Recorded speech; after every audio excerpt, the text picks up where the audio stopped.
আসসালামু আলাইকুম। ব্লগার দিয়ে ওয়েবসাইট তৈরির প্রথম পর্বতে আপনাদেরকে সবাইকে স্বাগতম।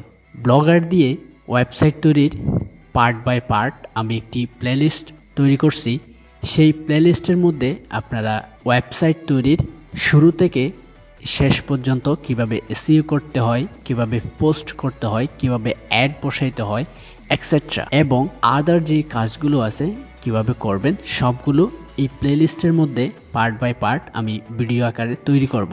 যারা ব্লগার দিয়ে একটি খুব সুন্দর ওয়েবসাইট তৈরি করতে চান তারা অবশ্যই আমার প্লেলিস্টটি ভিজিট করতে পারেন। সো আমাদের একটি ওয়েবসাইট তৈরি করার জন্য একটি ডোমেইন এবং হোস্টিং এর প্রয়োজন হয়, কিন্তু প্রবলেম হচ্ছে আমরা যখন একটি ডোমেইন এবং হোস্টিং নিই সেটি প্রতি 6 মাস বা 1 বছর পর পর সেটিকে রিনিউ করতে হয় এবং আমাদেরকে রিনিউ করার জন্য একটি টাকা খরচ করতে হয়। সো আমরা যারা ফ্রিতে একটি প্রফেশনাল লেভেলের ওয়েবসাইট তৈরি করতে চাই তারা অবশ্যই ব্লগার দিয়ে তৈরি করতে পারেন। ব্লগার হচ্ছে ফ্রি ওয়েবসাইট মেকিং এর one of the best place. So আজকে আমরা জানতে পারবো কিভাবে ব্লগার দিয়ে একটি ওয়েবসাইট তৈরি করবেন, ব্লগারের মধ্যে অ্যাকাউন্ট করবেন এবং কিভাবে টেমপ্লেট অ্যাপ্লাই করবেন। So let's get start our today's video.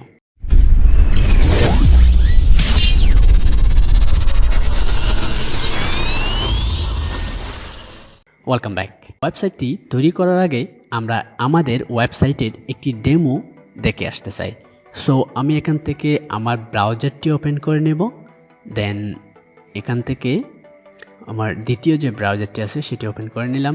দেন এখান থেকে দেখেন এটি হচ্ছে আমার একটি মেক করা ওয়েবসাইট। সো এখানে তেমন কোনো কাজ করা হয়নি, জাস্ট কয়েকটা পোস্ট করছিলাম, দেন আমার ইউটিউব চ্যানেলের একটি লিঙ্ক শেয়ার করছিলাম। সো এটা হচ্ছে ওয়েবসাইটের ড্যাশবোর্ড, যেখান থেকে আপনারা কমেন্টস দেখবেন, ভিজিটর দেখবেন এবং পোস্ট করবেন এবং আর্নিং বিষয়ে জানবেন। সো আমরা কিভাবে এই রকম একটি ওয়েবসাইট তৈরি করতে পারবো সেটি নিয়ে আলোচনা করব। সো আমরা সর্বপ্রথম চলে যাব আমাদের ব্লগার, যেখান থেকে আমরা ওয়েবসাইটটি ক্রিয়েট করব। সো এখানে যদি সার্চ বারের মধ্যে ব্লগার লিখে সার্চ করলে আপনারা সর্বপ্রথম ব্লগারের ওয়েবসাইটটি পেয়ে যাবেন। আমি এখান থেকে ব্লগার লিখে সার্চ করতেছি। ব্লগার লিখে সার্চ করলে www.blogger.com যে ওয়েবসাইটটি আসবে সেখানে আপনারা প্রবেশ করবেন। এখানে আসার পর আপনাদেরকে অবশ্যই ব্লগারের মধ্যে একটি অ্যাকাউন্ট ক্রিয়েট করে নিতে হবে। সো আপনারা আপনাদের যে পার্সোনাল ইমেইলটি আছে সেটি ইউজ করে এখানে একটি অ্যাকাউন্ট ক্রিয়েট করে নেবেন। অ্যাকাউন্ট করার জন্য আমাদেরকে প্রথমে ব্লগারের মধ্যে সাইন ইন করতে হবে। সো সাইন ইন করার জন্য এই কর্নারে যে সাইন ইন লেখাটা আছে এখানে ক্লিক করতে হবে। সো আমরা সাইন ইনের মধ্যে ক্লিক করব। সাইন ইনের মধ্যে ক্লিক করার পর আমাদেরকে অ্যাকাউন্ট লগ ইনের জন্য নিয়ে আসবে। এখান থেকে জিমেইলটি সিলেক্ট করতে হবে। আপনার অ্যাকাউন্টটি সিলেক্ট করে দিলে দেন সেখানে একটি অ্যাকাউন্ট ক্রিয়েট হয়ে যাবে।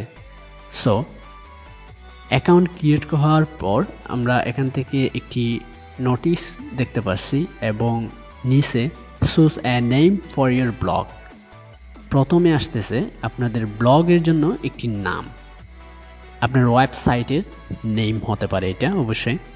সো এখান থেকে আমরা ব্লগের নেম হিসেবে সিলেক্ট করব RS tag 360।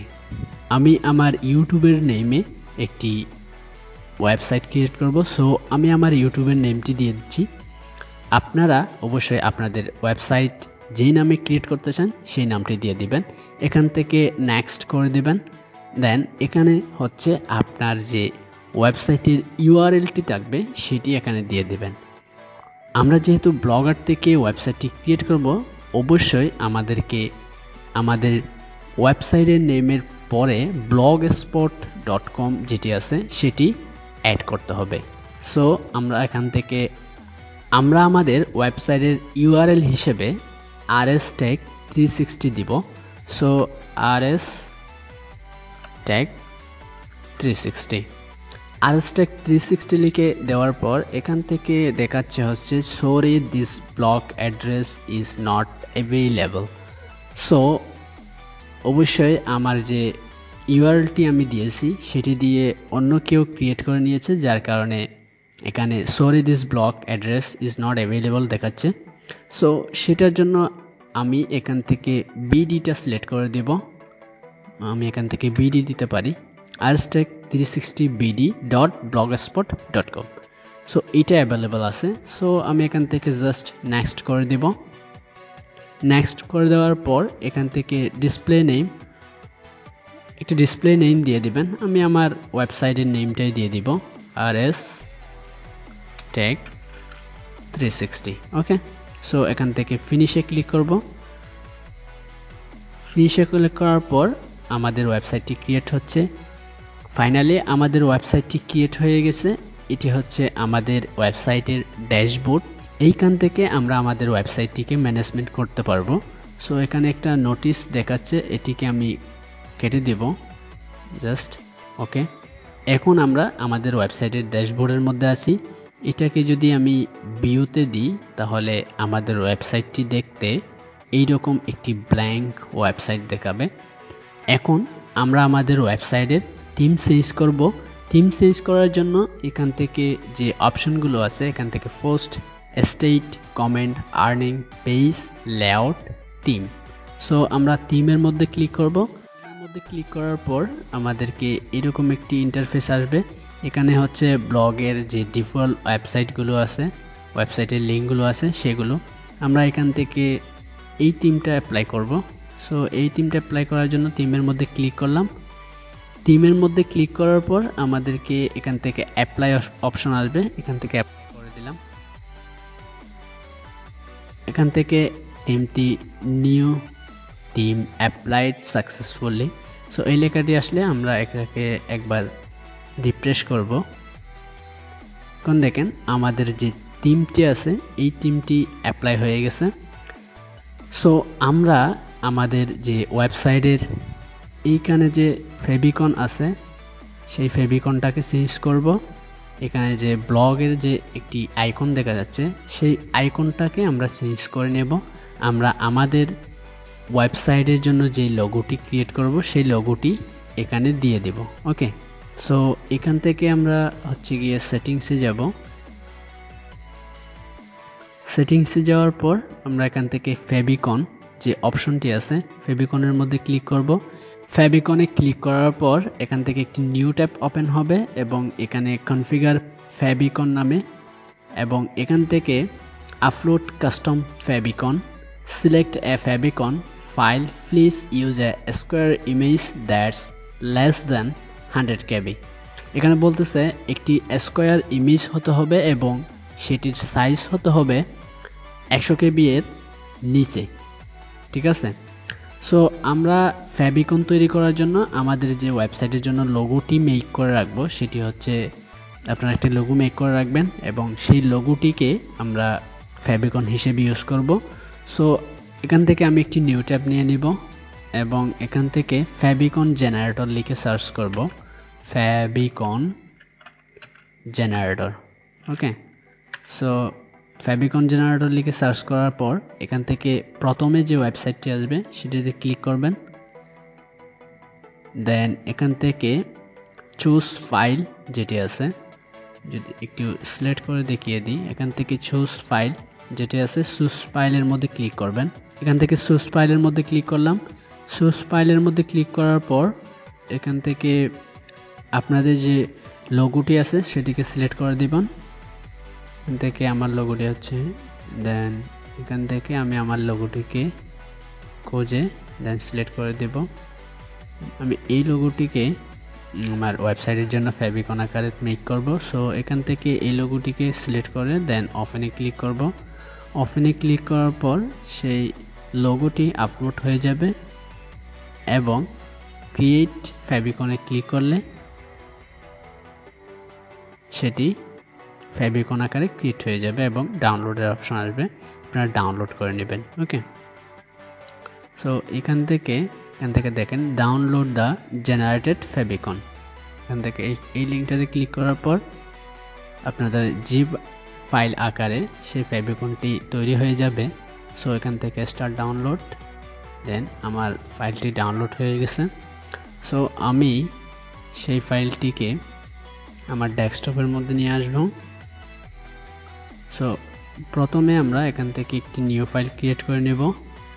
New file create করার পর এখান থেকে সেটিকে আমাদের ওয়েবসাইটের নাম দিয়ে সেটিকে রাখব, যাতে আমাদের যে অন্যান্য কাজগুলো করার প্রয়োজন হয়, যখন লোগো মেক করার প্রয়োজন হবে তখন আমাদের এই ফোল্ডারের মধ্যে সব কিছু রাখবো। এখান থেকে আমরা সব কিছু করব, যাতে আমাদের সিরিয়ালটা মেনটেন থাকে। ওকে, সো এখান থেকে আমি সেটিকে স্ট্যাক 360 দিয়ে সেভ করে নেব।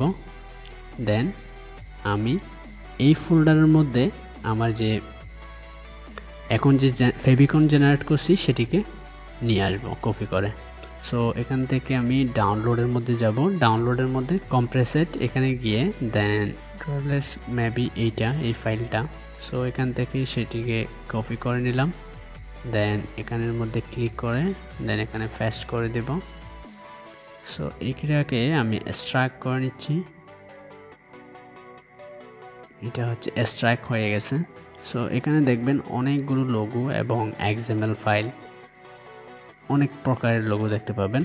সো এখান থেকে আমরা হচ্ছে নিব যেটা 100 কেবির নিচে আছে সেটি নিব। আমি মূলত এই ফেভিকনটা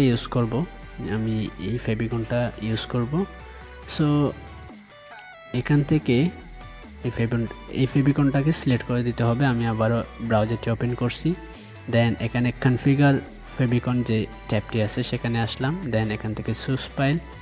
সো এখান থেকে আমরা ডেস্কটপের মধ্যে যাব, আমাদের ওয়েবসাইটের নাম দিয়ে যে ফাইলটি ক্রিয়েট করেছিলাম সেই ফাইলের মধ্যে প্রবেশ করব। দেন লাস্টের যে ফেভিকনের আইকনটা আছে সেটি সিলেক্ট করে দেন ওপেনে ক্লিক করব। সো আমাদের ফেভিকনটি এখন আপলোড হয়ে গেছে। সো এখান থেকে সেভে ক্লিক করে দেব।